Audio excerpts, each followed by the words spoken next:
अस्सलामुअलैकुम everyone, I hope आप लोग सब खैरियत से होंगे। आज की क्लास में हम टेस्ट ऑफ कंट्रोल्स पढ़ने जा रहे हैं। ये टेस्ट ऑफ कंट्रोल्स एक बहुत इंपॉर्टेंट रिक्वायरमेंट है। इससे पहले इंटरनल कंट्रोल्स के टॉपिक में हमने एक रिक्वायरमेंट कवर की थी, डेफिशिएंसीज और उसकी रिकमेंडेशन। अब एक और रिक्वायरमेंट हम देखने जा रहे हैं जो कि है टेस्ट ऑफ कंट्रोल्स। अक्सर इसकी रिक्वायरमेंट किस तरह आती है कि आपसे एग्जामिनर क्वेश्चन इस तरह पूछता है कि बोलेगा की कंट्रोल्स बताओ, की कंट्रोल्स यानी अच्छे कंट्रोल्स बताओ और साथ ही साथ इसका टेस्ट ऑफ कंट्रोल बताओ।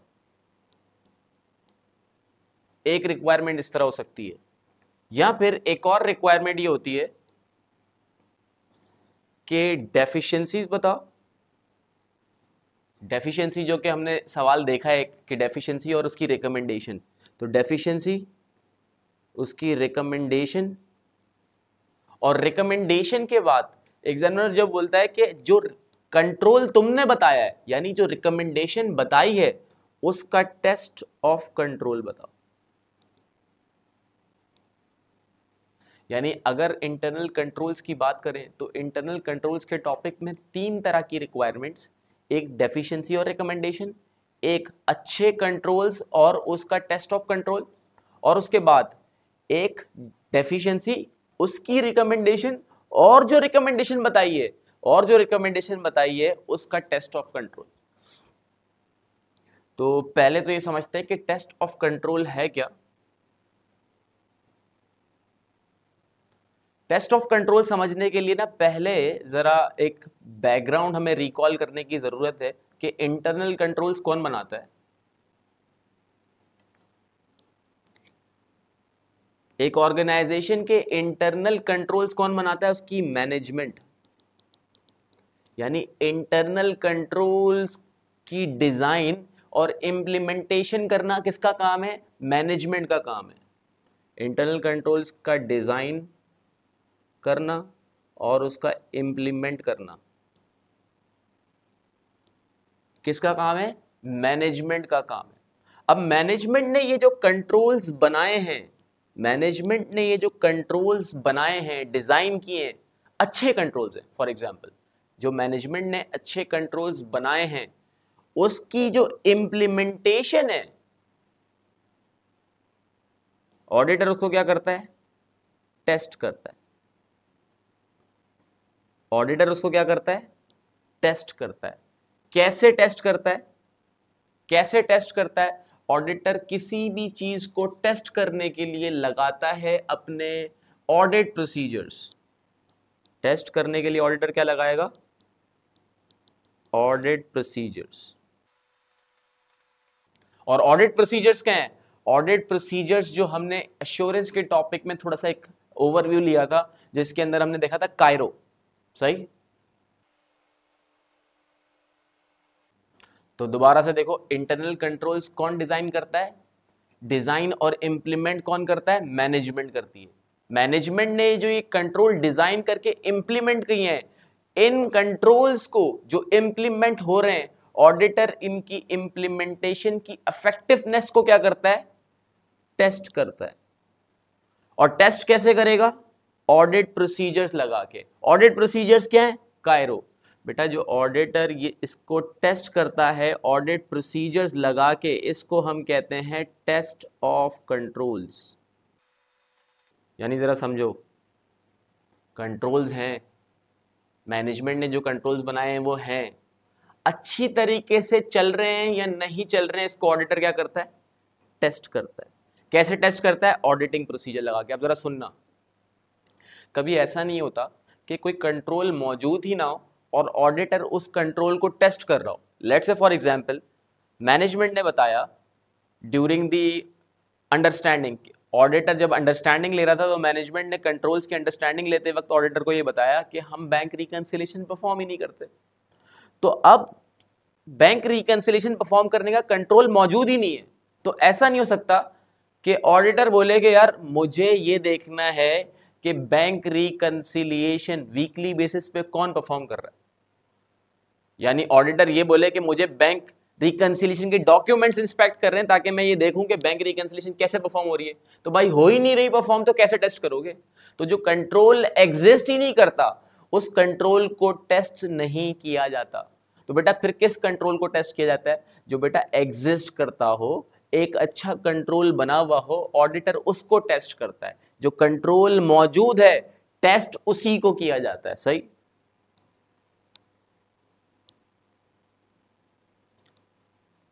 चलें, तो ऑडिटर कंट्रोल्स को टेस्ट कैसे करेगा? कंट्रोल्स को टेस्ट कैसे करेगा यानी सबूत, कंट्रोल्स पे सबूत कैसे हासिल करेगा कि वो अच्छे हैं या बुरे? ऑडिटिंग प्रोसीजर्स लगा के। और वो ऑडिट प्रोसीजर्स में क्या बताया था भाई? कायरो। अब लेकिन कायरो के अंदर जब हम बात करते हैं ना, तो पहला जो सी है वो है कंफर्मेशन। कौन सी कंफर्मेशन? External confirmation. और उसके बाद जो दूसरा ए है उसको हम कहते हैं एनालिटिकल प्रोसीजर्स। सही। तो याद रखिएगा, जब कंट्रोल्स को टेस्ट करने की बात आएगी तो ना ही ये कंफर्मेशन लगेगा और ना ही ये एनालिटिकल प्रोसीजर्स लगेंगे।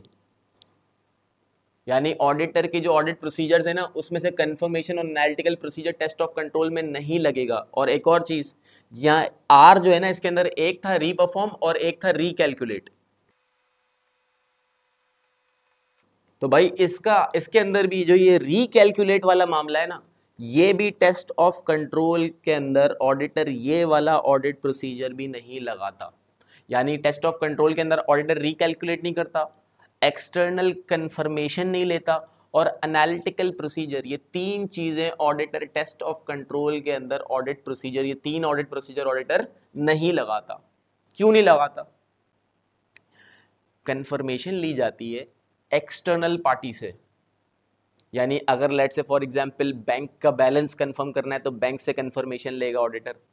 रिसीवेबल का बैलेंस कंफर्म करना है तो कस्टमर से कंफर्मेशन लेगा ऑडिटर। अगर पेबल का बैलेंस कंफर्म करना है तो ऑडिटर फिर सप्लायर से कंफर्मेशन लेगा। तो याद रखिएगा, इंटरनल कंट्रोल्स मैनेजमेंट के अपने बनाए हुए होते हैं, ऑर्गेनाइजेशन के अंदर का मामला है ये। तो इसमें किससे एक्सटर्नल कंफर्मेशन लोगे? किसी से एक्सटर्नल कंफर्मेशन लेने की जरूरत नहीं है भाई, ले ही नहीं सकते ना एक्सटर्नल कंफर्मेशन, घर का मामला है, बाहर से कहां पूछोगे? घर की बात है ना, इंटरनल कंट्रोल्स घर की बात है। फिर उसके बाद एनालिटिकल प्रोसीजर्स। एनालिटिकल प्रोसीजर होता क्या है? फाइनेंशियल इंफॉर्मेशन को या फिर फाइनेंशियल इंफॉर्मेशन को उससे रिलेटेड उसकी नॉन फाइनेंशियल इंफॉर्मेशन से ऑडिटर कंपेयर करता है या फिर रेशियो एनालिसिस करता है, और उसके बाद जो भी अनयूजुअल डिफरेंसेस होते हैं, यानी कोई बड़े डिफरेंस हैं, सिग्निफिकेंट डिफरेंस हैं, ऑडिटर उसको इन्वेस्टिगेट करता है। इसको कहते हैं एनालिटिकल प्रोसीजर। अब याद रखना, एनालिटिकल प्रोसीजर का ताल्लुक फाइनेंशियल इंफॉर्मेशन से, फाइनेंशियल स्टेटमेंट से। तो अभी तो कंट्रोल्स को टेस्ट किया जा रहा है, फाइनेंशियल इंफॉर्मेशन यानी फाइनेंशियल स्टेटमेंट्स पे तो हमने जंप ही नहीं किया, तो एनालिटिकल प्रोसीजर भी इसीलिए नहीं लगता। उसके बाद रीकैलकुलेट का जो मामला है ना, रीकैलकुलेट ऑडिटर करता है फाइनेंशियल स्टेटमेंट्स की फिगर्स की एक्यूरेसी को कंफर्म करने के लिए। तो रीकैलकुलेट वाला मामला भी यहां पे नहीं चलेगा। तो ये तीन नहीं लगेंगे, तो कौन कौन से लगेंगे भाई? फिर आई तो पूरा लगेगा, यानी I3, और उसके बाद आर में रिकैलकुलेट कट गया और ये ओ पूरा लगेगा। अभी क्या क्या है भाई? ये जो तीन आई है इसके अंदर क्या है? इंस्पेक्शन। इंस्पेक्शन दो तरह की होती है, इंस्पेक्शन ऑफ डॉक्यूमेंट्स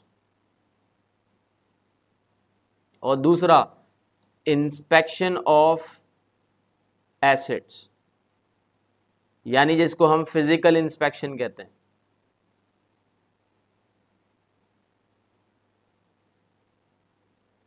सही। तो ये दो आई हो गए, इंस्पेक्शन ऑफ डॉक्यूमेंट और इंस्पेक्शन ऑफ एसेट। और तीसरा आई कौन सा है? Inquiry.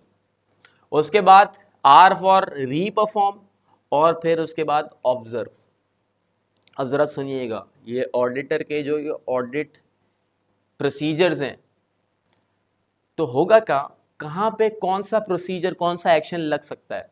Let's say for example एक इन्वेंट्री काउंट चल रहा है, तो ऑडिटर उस इन्वेंट्री काउंट के प्रोसेस को ऑब्जर्व करके ही ना बहुत सारे सबूत हासिल कर सकता है। तो ऑडिटर जहां पे कोई एक्टिविटी परफॉर्म हो रही है, ऑडिटर उसको ऑब्जर्व करके सबूत लेता है। ऑब्जर्व करके सबूत लेता क्या है कि ये जो भी एक्टिविटी परफॉर्म हो रही है इसके अंदर प्रोसीजर सही से अप्लाई हो रहे हैं या नहीं। लेट्स से ऑडिटर और कहां ऑब्जर्व कर सकता है, अटेंडेंस, एम्प्लॉयज की अटेंडेंस का जो मैकेनिज्म है उसको ऑडिटर ऑब्जर्व कर सकता है। या फिर ऑडिटर ये भी ऑब्जर्व कर सकता है कि ऑर्गेनाइजेशन के अंदर का कल्चर क्या है, ऑर्गेनाइजेशन के अंदर के जो बैठे हुए लोग हैं कौन किस वक्त सीट पे मौजूद है, कौन किस वक्त सीट पे मौजूद नहीं है। ये छोटी छोटी चीजें भी ऑडिटर ऑब्जर्व करके सबूत हासिल कर रहा होता है। या फिर फॉर एग्जांपल ऑडिटर ने ऑब्जर्व किया, अब ऑडिट ऐसी तो चीज नहीं है ना ऑडिट कि आप 2 या 3 दिन आए और ऑडिट करके चले गए। बेटा ऑडिट करने में 2 से 3 महीने लगते हैं, तो आप वहीं पे होते हो क्लाइंट के पास ही। ऑडिटर होता कहाँ है वैसे, फर्म में। जब ऑडिट करने जाता है तो किसके पास चला जाता है, क्लाइंट के पास। तो क्लाइंट के ऑफिस में आप रोज सुबह उठोगे, क्लाइंट के ऑफिस पहुंचोगे, तो क्लाइंट के ऑफिस में आप 2 से 3 महीने हो ना, तो वहां पे आप बहुत सारी चीजें ऑब्जर्व कर रहे होते हो। जैसे एग्जाम्पल आपने देखा सीसीटीवी लगा हुआ है, तो 2 से 3 महीने में आपने ये भी ऑब्जर्व कर लिया होगा कितनी दफा बंद हुआ है, कितनी दफा एक्सेप्शन आती है इसके अंदर, राइट। इंक्वायरी ऑडिटर वहां करता है जहां कोई इंफॉर्मेशन ऑडिटर को मैनेजमेंट से लेनी हो, मैनेजमेंट से पूछना हो कि कौन इस काम को, कौन इस टास्क को परफॉर्म करने का रिस्पॉन्सिबल है। मैनेजमेंट से पूछना हो कि फला शख्स, अगर फला भाई साहब यानी फला मैनेजर अगर छुट्टियों पे जाता है तो उसकी जगह ऑल्टरनेटिव रेस्पॉन्सिबल कौन होता है। इसके लिए मैनेजमेंट क्या, ऑडिटर क्या करता है, इंक्वायरी करता है।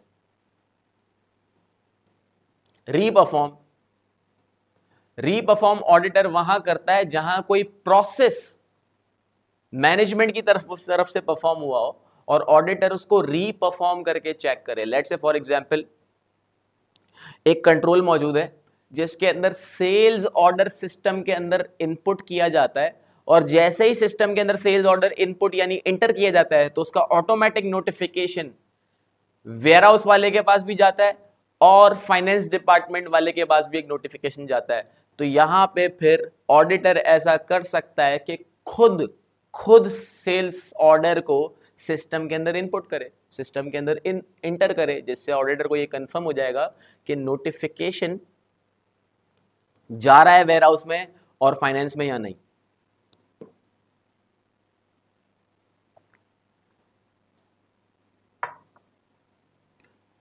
जहां कोई सबूत ऑडिटर को डॉक्यूमेंट्स के थ्रू लेना होगा, ऑडिटर वहां पे इंस्पेक्शन ऑफ डॉक्यूमेंट करेगा।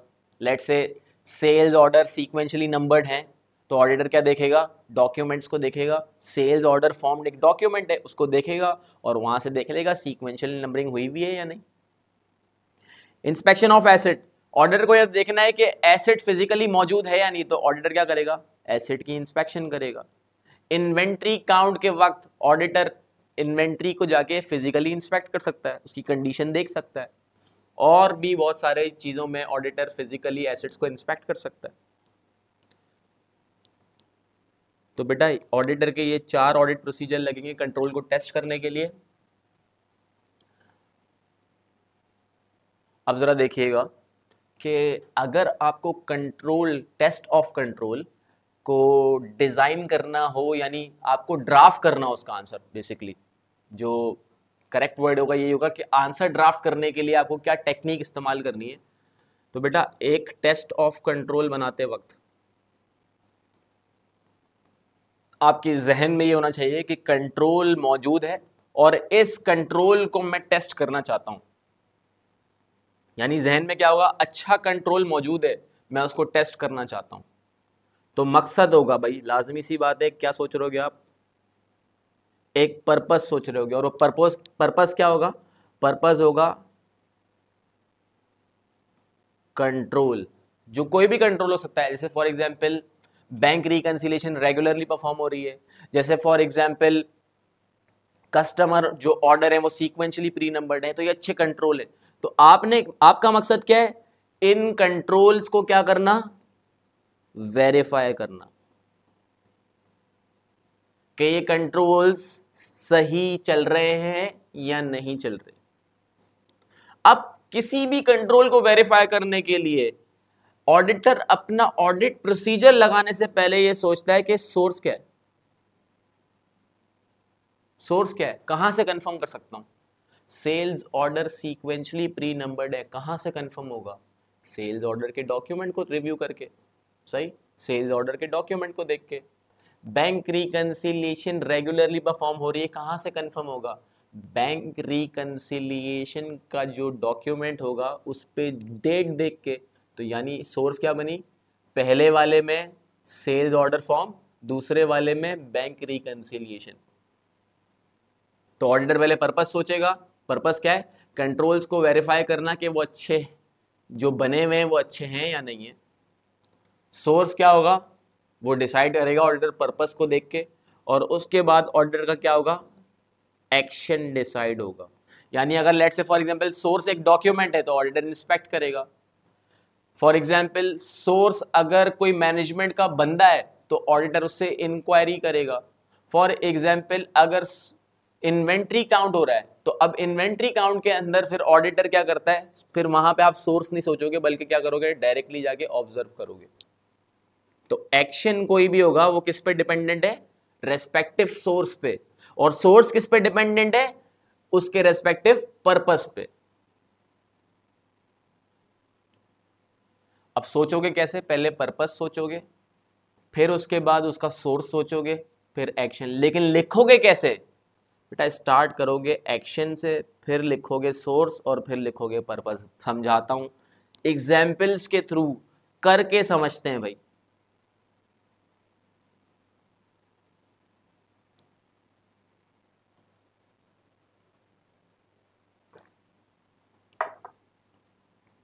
Sales order form are sequentially pre numbered. Sales order form क्या है, सीक्वेंशियली प्री नंबर्ड है।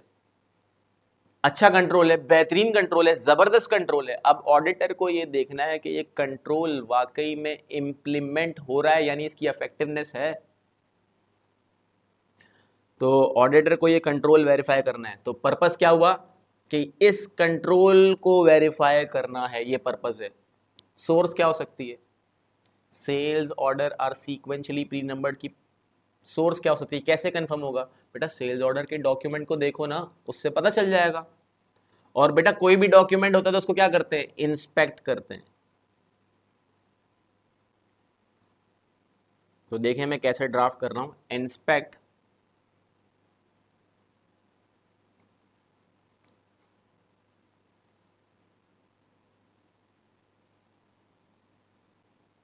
the sales order form on a sampling basis। बेटा जब इतने सारे डॉक्यूमेंट्स होते हैं ना तो ऑडिटर सारे डॉक्यूमेंट्स को इंस्पेक्ट नहीं कर सकता, ऑडिटर सैम्पलिंग बेसिस पे डॉक्यूमेंट को इंस्पेक्ट करेगा। तो क्या लिखा है भाई यहाँ पे, inspect the sales order form on a sampling basis. बेटा ये जो सेल्स ऑर्डर फॉर्म है ये क्या है, सोर्स है। चलें जी, ऑडिटर का एक्शन आ गया यानी इंस्पेक्ट, सोर्स आ गई यानी सेल्स ऑर्डर फॉर्म, और अब क्या है, क्या मकसद क्या था, टू वेरीफाई। क्या वेरीफाई करना था भाई, ये जो चीज लिखी हुई है यही वेरीफाई करनी थी ना, ये जो कंट्रोल लिखा हुआ है अच्छा वाला इसी को वेरीफाई करना था।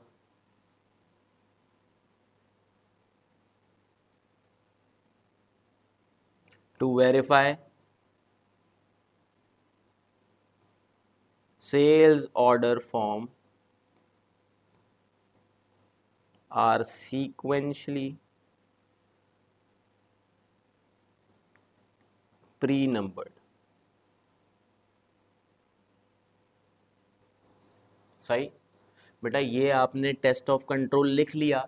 तीन चीजों का ख्याल रखना है, एक्शन होना चाहिए, कोई ना कोई सोर्स होनी चाहिए, और सोर्स के बाद जो पर्पस है वो भी यहाँ पे आपने ज़रूर लिखना है। बेटा तीन चीज़ें जब आप ये लिख का ख्याल रखोगे तीन चीज़ों का और अपना टेस्ट ऑफ कंट्रोल लिखोगे, टेस्ट ऑफ कंट्रोल लिखोगे तो बेटा आपको 1 मार्क मिलेगा। यानी एक टेस्ट ऑफ कंट्रोल का, एक टेस्ट ऑफ कंट्रोल का क्या है, 1 नंबर।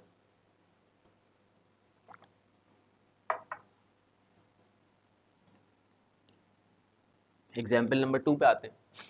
एग्जाम्पल नंबर 2 के अंदर क्या है, अच्छा कंट्रोल होगा, यकीनन अच्छा कंट्रोल होगा, कंट्रोल अच्छा डिजाइन हुआ है, ठीक है, हमें वेरीफाई करना है, हम कौन है, ऑडिटर, और हमें वेरीफाई करना है। Bank reconciliation is perform weekly and authorised by the senior responsible official.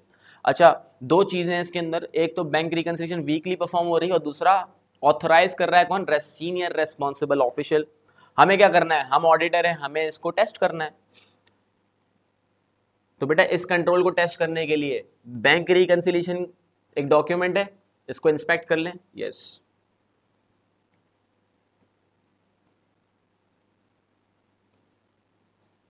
Inspect the bank reconciliation.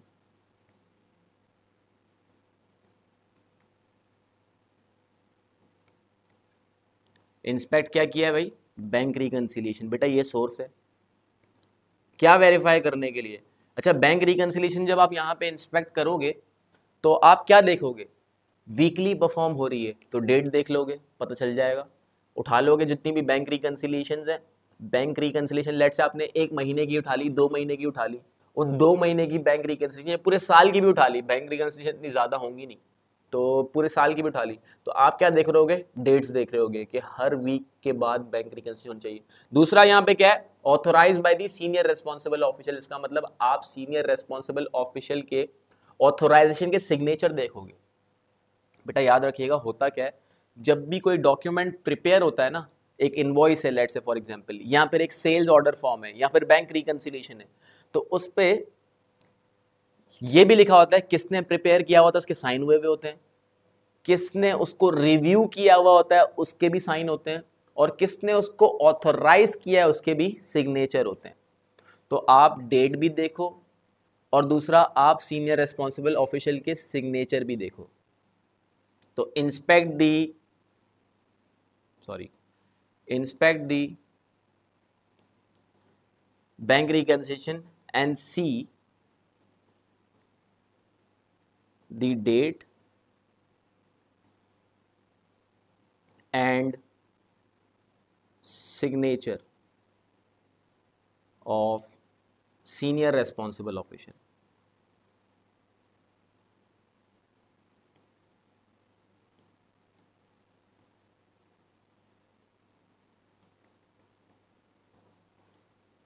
To verify, या फिर वेरीफाई का वर्ड इस्तेमाल कर सकते हो, कंफर्म का वर्ड इस्तेमाल कर सकते हो।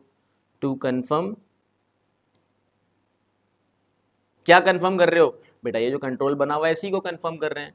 To confirm bank reconciliation, bank recon, बेटा बैंक रिकंसिलिएशन को बैंक रिकॉन लिख दिया मैंने यहाँ पे। To confirm bank reconciliation is perform weekly and authorized by the senior responsible official. बेटा शॉर्ट फॉर्म में लिख दिया मैंने यहाँ पे सीनियर रेस्पॉन्सिबल ऑफिशियल यानी SRO।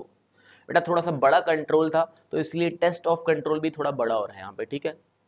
तो आपको लेकिन मिलेंगे कितने नंबर, एक ही नंबर मिलेगा। सर इतना बड़ा लिखने पे 1 नंबर, बेटा बड़ा लिखने की बात नहीं है, बड़ा या छोटा लिखने की बात नहीं है, बात कंप्लीट होनी चाहिए। तो 1 नंबर आपको यहाँ पे मिल गया इस टेस्ट ऑफ कंट्रोल का। अगेन 3 चीजें थी, नंबर 1 एक्शन था, नंबर 2 सोर्स, और नंबर 3 क्या था, पर्पस। पर्पस क्या था, ऑथोराइजेशन देखनी है और ये कंफर्म करना है कि वीकली परफॉर्म हो रही है नहीं बैंक रिकंसिलिएशन। तो देखें भाई, जब टेस्ट ऑफ कंट्रोल बनाने का सोच रहे थे तो आपने पहले पर्पस सोचा, फिर सोर्स सोची, फिर एक्शन, लेकिन जब लिखा तो स्टार्ट कैसे किया, एक्शन, सोर्स और फिर पर्पस। अच्छा अब ना कुछ कंट्रोल्स ऐसे होते हैं जो कंप्यूटराइज होते हैं ऑडिटर फिर उनको टेस्ट करने के लिए ना सहारा भी किस चीज़ का ले रहा होता है, कंप्यूटराइज सॉफ्टवेयर्स का ले रहा होता है। तो इसीलिए यहाँ पे हमें कैट्स को देखना है। वैसे पूरा टॉपिक नहीं देखेंगे हम कैट्स का, कैट्स एक बड़ी दुनिया है, हमें सिर्फ टेस्ट ऑफ कंट्रोल्स के पर्सपेक्टिव में अब ये कैट्स समझना है। और ये कैट्स है क्या, कंप्यूटर असिस्टेड ऑडिट टेक्निक्स। बेटा ये क्या होता है, एक सॉफ्टवेयर है जो ऑडिटर यूज करता है टू अप्लाई ऑडिटिंग प्रोसीजर्स। अब सुनिएगा बेटा, जो फर्म्स होती है ना वो बेटा लाखों खर्च करके इस तरह के सॉफ्टवेयर्स बनवाती है, क्योंकि ज़माना किस चीज़ का है भाई, कंप्यूटराइज दुनिया का ज़माना है।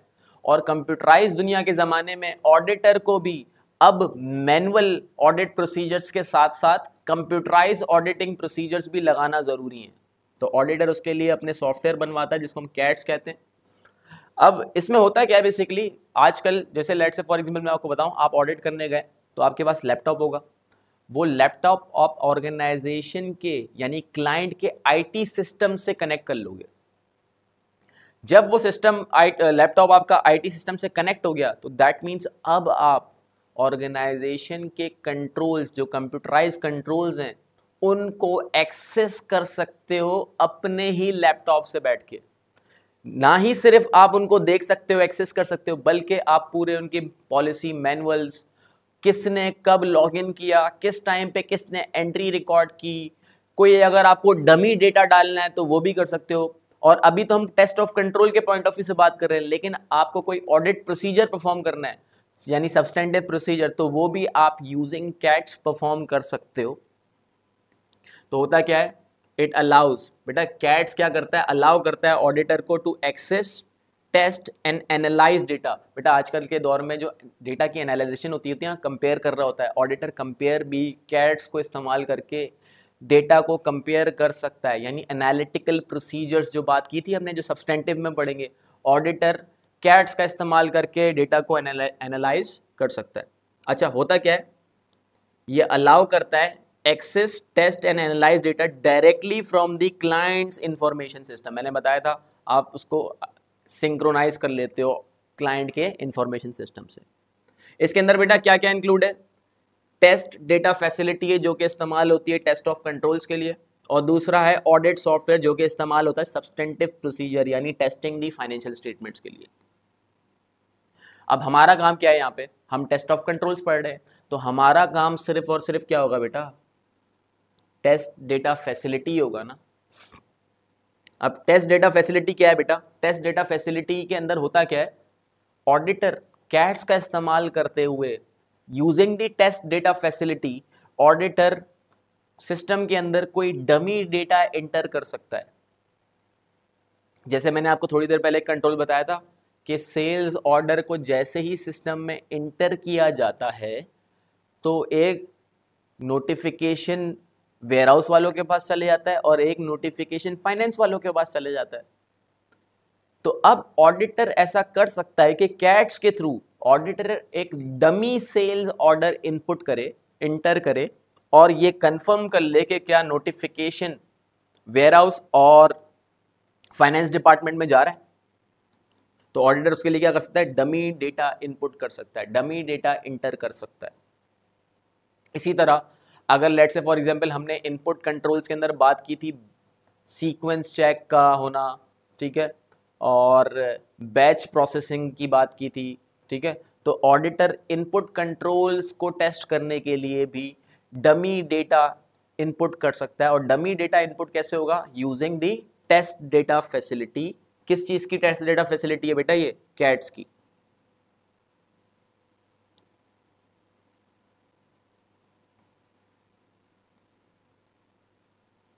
इसके बाद इसके अंदर एक और चीज भी होती है, मैंने आपको थोड़ी देर पहले ही बताया था कि यूजिंग कैट्स आप ये भी देख सकते हो कि सिस्टम के अंदर किस वक्त किस बंदे ने एंट्री की, किस वक्त किस बंदे ने लॉगिन किया, उसकी पूरी हिस्ट्री, कितना टाइम उसने कहाँ लॉगिन किया है, क्या उसकी ब्राउजिंग हिस्ट्री है, सब कैट्स के अंदर आप ये काम कर सकते हो। तो इससे आपको ये पता चल सकता है कि किस बंदे ने सिस्टम के अंदर एंट्री की, किसने उसको एक्सेस किया रिव्यू करने के लिए, और किन बंदों का एक्सेस है फलानी जगह पे। Let's say for example customer master file है, तो कस्टमर मास्टर फाइल का एक्सेस लिमिटेड बंदों के पास होना चाहिए। तो using the past login trail auditor ये कंफर्म कर सकता है कि सिर्फ लिमिटेड बंदों ने या किन किन बंदों ने उसको एक्सेस किया है।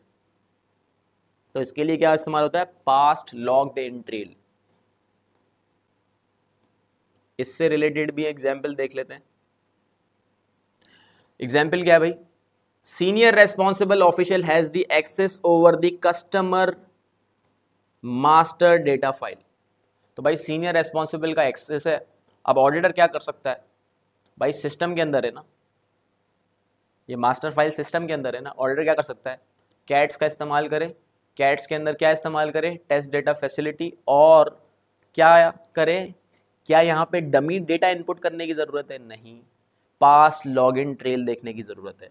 तो यहाँ पे देखें क्या होगा, मकसद क्या है, अगेन ये वाला जो कंट्रोल है अच्छा है, मौजूद है, इसकी इफेक्टिवनेस को टेस्ट करना। तो ऑडिटर क्या करेगा,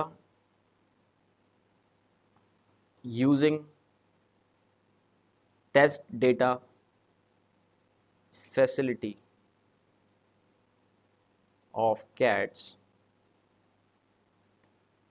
क्या करना है भाई, पास्ट लॉगिन ट्रेल है तो भाई पास्ट लॉगिन ट्रेल को इंस्पेक्ट किया जा सकता है। Using test data facility of cats inspect the past logged in trail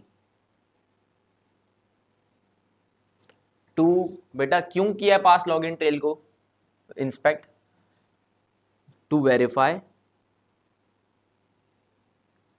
senior responsible official SRO, senior responsible official has the access over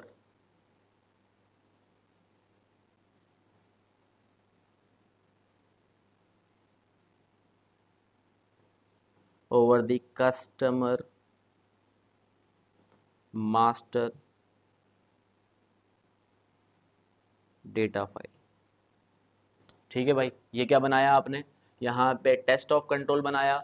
जहाँ पे भी बेटा कंप्यूटराइज सिस्टम हो वहाँ कैट्स का इस्तेमाल करके उस कंट्रोल को टेस्ट किया जा सकता है।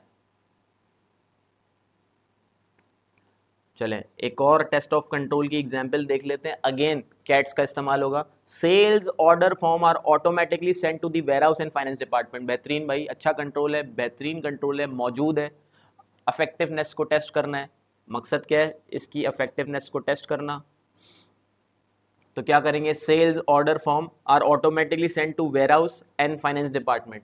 तो बेटा ऑडिटर को भी चाहिए कैट्स का इस्तेमाल करे और इसमें अब डमी डेटा को इंटर करके, यानी सेल्स डमी सेल्स ऑर्डर को इंटर करके वेरीफाई कर ले ये चीज।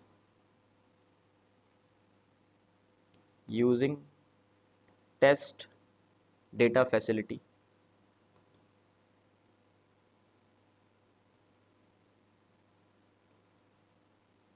of cats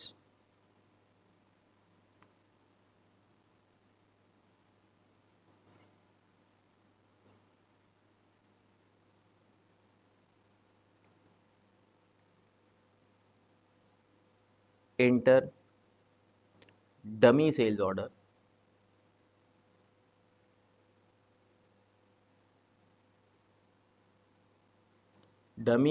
order form to verify।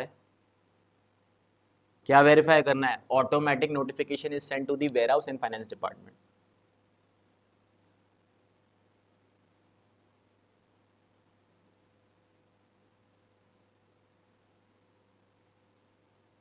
Automatic notification is send to the warehouse and finance department. खत्म बेटा, ये आपने क्या कर लिया, एक टेस्ट ऑफ कंट्रोल और बना लिया। बेटा यहाँ पे सिर्फ आपको इतनी टेक्निक पता होनी चाहिए कैट्स के मामले में कि कहाँ पास्ट लॉगिन ट्रेल देखनी है और कहाँ डमी डेटा इनपुट होगा, बाकी इसकी फॉर्मेटिंग सेम रहेगी। यानी ये बिल्कुल एक इजी एक नंबर है जो आपको यहाँ पे मिल रहा होगा। सही है। तो हमने इस क्लास के अंदर क्या देखा कि टेस्ट ऑफ कंट्रोल कैसे बनता है और इसकी रिक्वायरमेंट के बारे में मैंने आपको बताया। नेक्स्ट क्लास में हम इससे रिलेटेड क्वेश्चन करने जा रहे हैं। अपना बहुत बहुत ख्याल रखिएगा। अल्लाह हाफिज़।